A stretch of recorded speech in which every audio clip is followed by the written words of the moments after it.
बेटा, तुम अक्सर कहते हो मुझे जीवन में सब कुछ चाहिए, या क्यों मैं हमेशा परेशान रहता हूँ। इसका कारण यह है कि तुम अपनी आशा और निराशा को संतुलित नहीं रखते।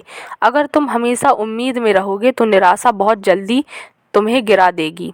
अगर तुम सिर्फ निराशा में रहोगे तो जीवन का रंग ही फीका पड़ जाएगा।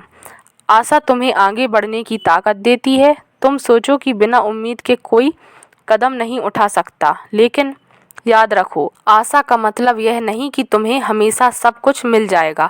आशा का असली काम है तुम्हें प्रेरित रखना, बिना दबाव के, बिना भय के। जब चीज़ें ठीक नहीं चलती तो लोग सोचते हैं कि सब खत्म हो गया, लेकिन बाबा कहते हैं निराशा एक संकेत है कि तुम्हें रुक कर सोचने की ज़रूरत है। निराशा तुम्हें गिराने के लिए नहीं, बल्कि तुम्हें सही राह दिखाने के लिए है। जब तुम इसे समझ जाओगे तो निराशा भी मित्र बन जाएगी। जीवन में कभी बहुत खुश मत हो और कभी बहुत दुखी मत। तुम्हारे मन की स्थिति स्थिर होनी चाहिए, जैसे पानी का शांत तालाब। खुशी और दुख दोनों आते हैं और दोनों अस्थायी हैं। यदि तुम संतुलित रहोगे तो कोई भी परिस्थिति तुम्हें विचलित नहीं करेगी। जब तुम आशा और निराशा में संतुलन रखते हो तो विश्वास और धैर्य बढ़ता है।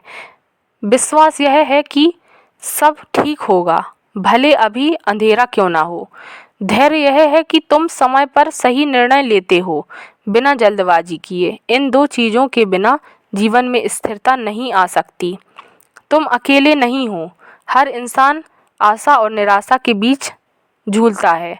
जो लोग संतुलित रहते हैं उन्होंने अनुभव से यह सीखा है कि जीवन में हमेशा सब कुछ एक जैसा नहीं रहेगा। बाबा कहते हैं दूसरों के अनुभवों से सीखो, लेकिन अपने मन की आवाज़ मत भूलो। जब तुम संतुलित रहते हो तब तुम छोटी खुशियों को भी महसूस कर सकते हो। एक बच्चे की हंसी, एक फूल की खुशबू, एक मित्र की मदद, यही जीवन की असली खुशियाँ हैं। आशा और निराशा दोनों में फंसने से यह आनंद तुम्हें नहीं दिखाई देगा। बाबा कहते हैं अपने कर्म करो, पर परिणाम की चिंता मत करो। यदि तुम परिणाम पर फोकस करोगे तो आशा और निराशा दोनों बहुत बड़ी बन जाएंगी। कर्म पर ध्यान देने से मन शांत रहता है और संतुलन बना रहता है। बेटा, जीवन में आशा और निराशा दोनों आएंगी, पर असली बुद्धिमानी यह है कि उन्हें संतुलित रखना सीखो। जब तुम संतुलित रहोगे तो जीवन के हर रंग का आनंद ले पाओगे, और यही संतुलन तुम्हें भगवान के और करीब ले आएगा। जय श्री राम।